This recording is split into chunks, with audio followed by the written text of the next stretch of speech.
আল্লাহ তাআলা সাইয়েদনা ইব্রাহিম আলাইহিস সালামকে বললেন যে, ইব্রাহিম, এবার আরো বড় একটি কাজে তোমাকে অ্যাসাইন করব, বড় একটি মিশনে পাঠাবো। সেটা হচ্ছে আমার ঘরকে তোমার আবার পুনর্নির্মাণ করতে হবে, অর্থাৎ রিকনস্ট্রাক্টিং দ্য কাবা। কারণ আমরা জানি কাবা প্রথম নির্মাণ করেছিল ফেরেশতারা, তারপর করেছিল আদম আলাইহিস সালাম, তারপর করেছিল নূহ আলাইহিস সালাম। কিন্তু নূহ আলাইহিস সালামের মহাপ্লাবনে কাবা ধ্বংস হয়ে গিয়েছিল। সেটাকে আবার পুনর্নির্মাণের জন্য আল্লাহ তাআলা সাইয়েদনা ইব্রাহিম আলাইহিস সালামকে বললেন, আবার মাইগ্রেট করো ফ্রম প্যালেস্টাইন টু মক্কা। আমরা যদি সাইয়েদনা ইব্রাহিম আলাইহিস সালামের জীবনী দেখি, কতবার যে তিনি মক্কা থেকে ফিলিস্তিনে এসেছেন, আবার ফিলিস্তিন থেকে 1200 কিলোমিটার পথ পাড়ি দিয়ে তিনি মক্কায় গিয়েছেন, তার কোনো ইয়ত্তা নেই। তিনি কাবা নির্মাণের জন্য গেলেন এবং সন্তান ইসমাইলকে নিয়ে কাবা নির্মাণ করলেন। আল্লাহ তাআলা বললেন, ওয়াইদ বাওয়া'না লিইব্রাহিমা মাকানাল বাইত। আমি ইব্রাহিমকে I pointed out for Ibrahim the site of the house. Kaaba ঘরের সাইটটা আমি দেখিয়ে দিলাম, এটা কতটুকু উঁচু হবে, কতটুকু দৈর্ঘ্য হবে, কতটুকু প্রস্থ হবে, তার সবটুকু আমি ইব্রাহিমকে বুঝিয়ে দিলাম। সাইয়েদনা ইব্রাহিম আলাইহিস সালাম সাইয়েদনা ইসমাইল আলাইহিস সালামকে নিয়ে কাবা নির্মাণ শুরু করলেন। ছোট্ট ছেলে ইসমাইল পাথর কেটে এনে বাবার কাছে দেয়। বাবা ইব্রাহিম আলাইহিস সালাম রাজমিস্ত্রির ভূমিকায় অবতীর্ণ হলেন। তিনি নিজ হাতে আল্লাহ তাআলার ঘর কাবা তিনি নির্মাণ করতে শুরু করলেন। বাপ ছেলে দুজনই পড়তে আরম্ভ করলেন, রব্বানা তাকাব্বাল মিন্না ইন্নাকা আনতাস সামিউল আলিম। হে আল্লাহ, আপনি আমাদের পক্ষ থেকে এই ইফোর্ট, এই ডেডিকেশনকে, এই কাজকে আপনি কবুল করে নেবেন। এবং আল্লাহ তাআলা বললেন যে, ওয়াইদ জাআলনাল বাইতা মাসাবাতান লিন-নাসি ওয়া আমনা। আমি এই কাবা ঘরকে, ইব্রাহিম ইসমাইলের পদধূলি ধন্য এই কাবা ঘরকে গোটা বিশ্বের মানুষের মিলন কেন্দ্র বানালাম। যেটা আমরা হজ উমরার সময় দেখি, more than 2 million Muslims they gather together in কাবা।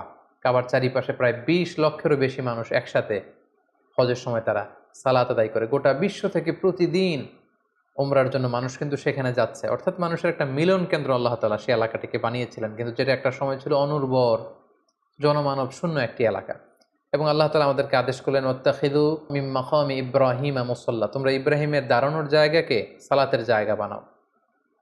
অর্থাৎ যেই পাথরের উপর দাঁড়িয়ে সাইয়েদনা ইব্রাহিম আলাইহিস সালাম কাবাকে রিকনস্ট্রাক্ট করেছেন, আজ পর্যন্ত এই 2500-3000 হাজার বছর পরেও সেই পাথরটি আজও সংরক্ষিত আছে।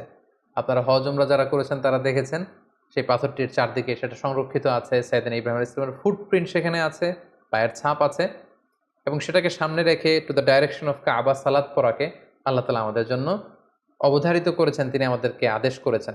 এবং সাইয়েদনা ইব্রাহিম এবং ইসমাইলকে বলেছেন, তোমরা কাবা ঘরকে পরিচ্ছন্ন করো, ঝাড়ু দাও।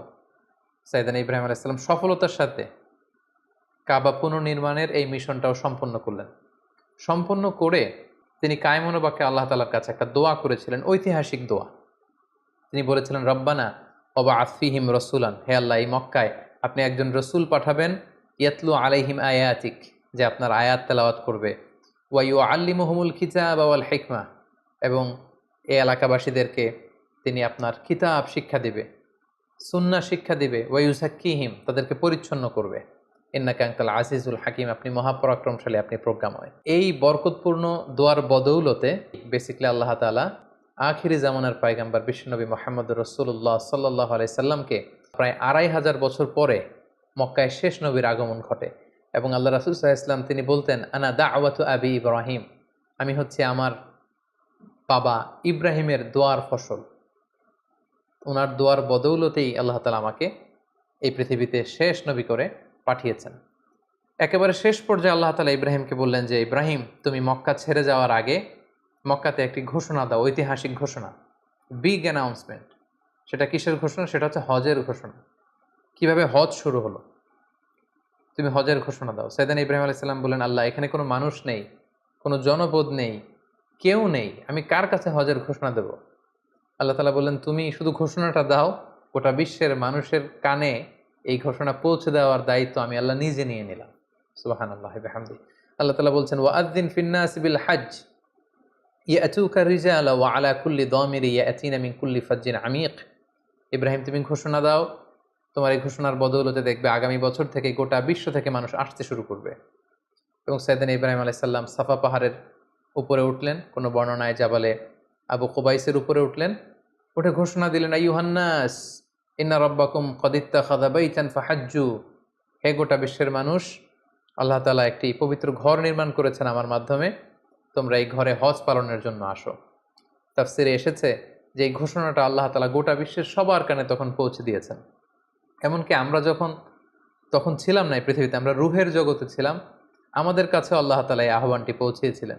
এবং রুহের জগতে আমাদের মধ্যে থেকে যারা লাব্বাইক লাব্বাইক বলে এটার আনসার আমরা করার সুযোগ পেয়েছি, তাদেরকে আল্লাহ তাআলা এই পৃথিবীতে কাবা জিয়ারতের এবং হজ পালনের সুযোগ দান